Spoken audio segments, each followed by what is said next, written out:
In this video, I will show you how to insert a heart border in Microsoft Word document. So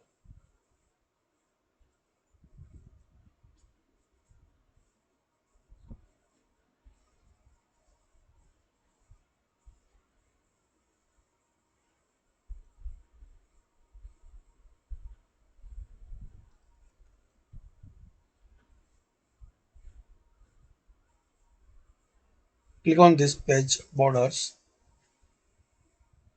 In the art, select heart and click on OK. So this way you can add page border as a heart. Thanks for watching. This is the video to learn how to insert a heart border in Word document like this.